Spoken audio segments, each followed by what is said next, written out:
My 30 female husband, 30 male, of 7 years is really angry that I refuse to quit my job to become a stay-at-home wife. Girlfriend, not sure what to do. Hi everyone, not really familiar with Reddit and having an account but saw this is an online forum for relationship advice and could use some input. I love my husband and he's an amazing man, but we have flaws like everyone else. We both aged out of foster care and met at a youth fulfillment program, basically a work camp that helps kids with no families learn the fundamentals for living, finances, certificates, as needed. We were both 18 and stayed in contact after the program ended. He made it clear he liked me, but I was truly petrified of men at that point in my life due to past experiences and rejected him a bit harshly. I reached out to apologize and we became friends. Then a year or two later I saw he posted on Snapchat he was in my area. I asked if he would want to go on a date so I could practice being comfortable around guys and he agreed.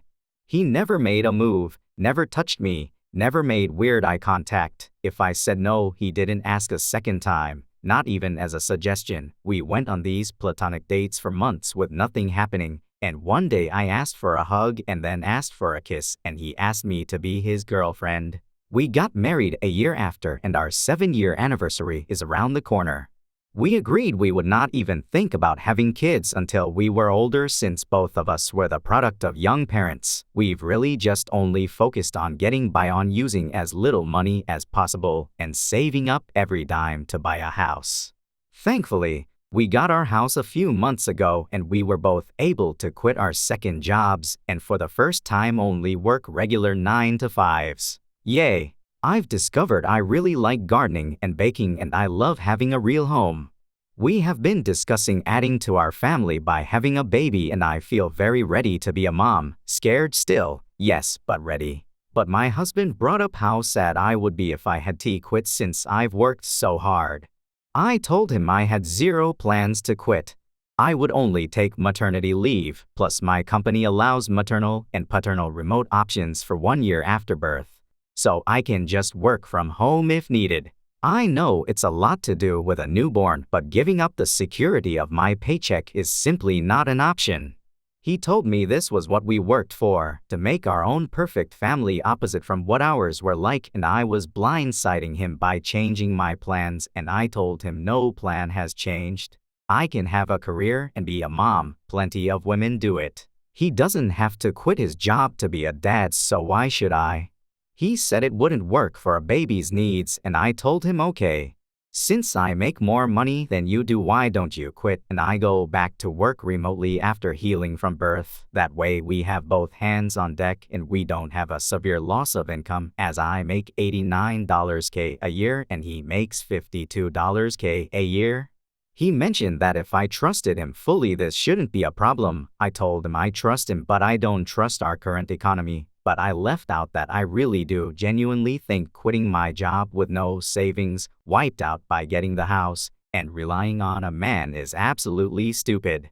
He had plans made previously with his parents and had to leave, so we said we would pick the conversation back up when he gets home, but he's very upset, madder than I have ever seen him, and I don't understand why he just assumed I would quit. Not only do I not understand it, but it makes me trust him a lot less than I did yesterday. I have a bad habit of running for the hills when problems come up and not gonna lie, this is making me really nervous. Thank you for reading all of this. If you have, I'm open ears to what could be going through his mind or why he is thinking like this. Really just doesn't seem logical to me. He's been watching all of these videos of stay-home wives' girlfriends, and I feel like this is influencing him a lot. Comments. Please hold off on having kids until this is resolved. $52K isn't a lot for a family of 3, especially with a mortgage and baby expenses. He isn't seeing the whole picture here. It's amazing that he is boiling this all down too. Trust me, when he's making such bad decisions, he's stuck in a mode of, this is how things are supposed to work. Since it's not the 1950s, however, and the world has moved on, that is not the only way it can work. You can both work full-time and have childcare support. You can both work part-time. One of you can work and one of you can stay home, as long as the finances work. I think you are smart not to want to give up your paid career, especially given your background. I am assuming you have no other family support. I would not want to be entirely reliant on a man either, because I could not tolerate that kind of insecurity. I need to know that I can support myself if worst comes to worst. The relationship breaks up, or he dies, or whatever happens. And when you make $30K a year more than he does, it would make no financial sense for you to give up your job and for him to keep working. But because he's stuck in, this is how things should work. That is modeled on an outdated patriarchal model. He thinks it's the man's job to earn the money and the woman's job to stay home, even though that model makes no sense anymore for a lot of couples, and definitely doesn't for you. Looking after the kids is not your job alone. It is both of your jobs as the parents. How you split that up between you is up to you too. It's not on you alone, and kids can be perfectly fine with two working parents. My mom stayed home for part of my childhood and worked for part of it, and honestly, I was better off when she worked. She was happier, so I was happier, and I got to go hang out with a bunch of friends at daycare instead of sitting alone at home with my mom every day. When my dad was young and healthy when he was permanently and severely disabled in an accident. Had my mom not been employed at the time, our family would have been screwed. Her insurance allowed my dad to get decent care and her income kept us from having to lose our home. Family would have stepped up, but still. I know that's a rare and random and upsetting thing to think about, but that has stuck with me my entire life. And my dad had wanted my mom to be a Sam, and she told him absolutely not, which ended up being our saving grace. Protect your birth control and put a pin in babies for now, metaphorically speaking lol, and keep discussing this. Talk to a therapist if necessary to get to the bottom of this. In the most simple explanation possible, what do you do for a living?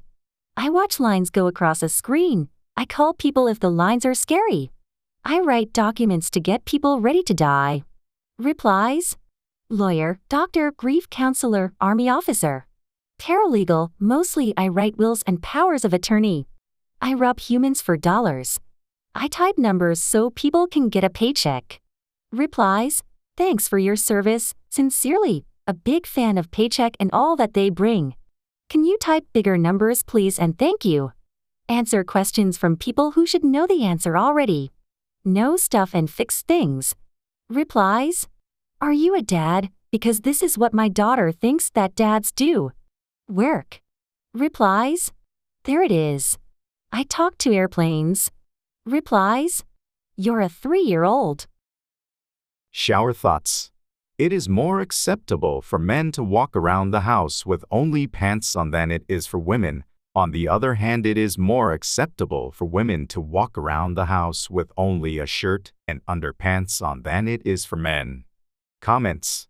Nah, look at Winnie the Pooh, Porky Pig, Squidward, and Donald Duck. Bullsh. I tell my wife all the time she can walk around with her shirt off. Almost never happens. Replies.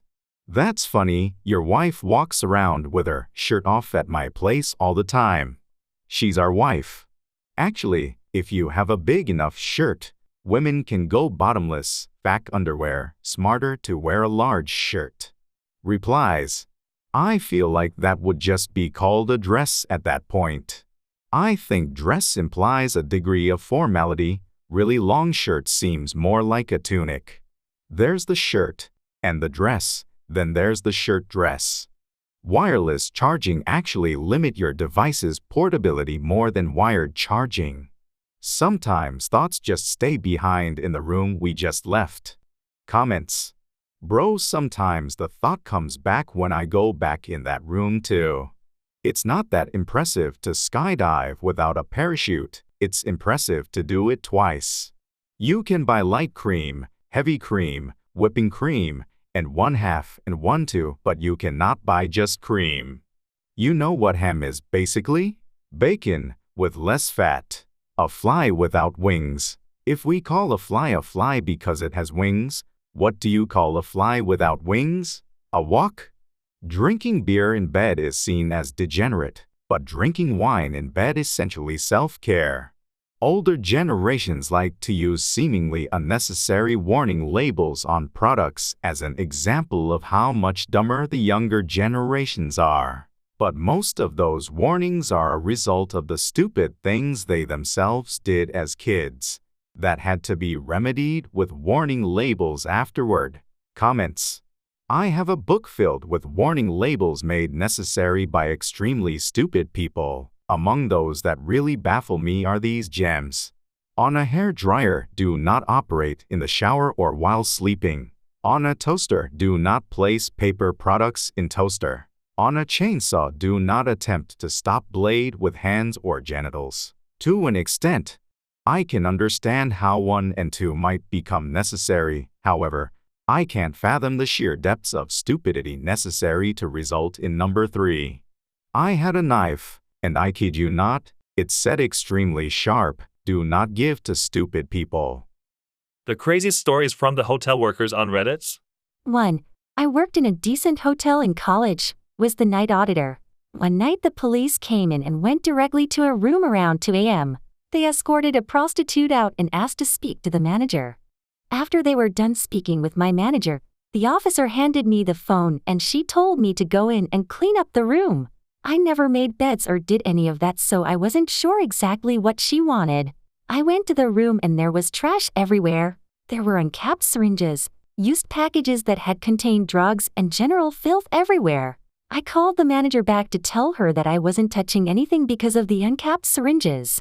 They were literally all over the place and I wasn't going to pick up piles of clothes or move blankets.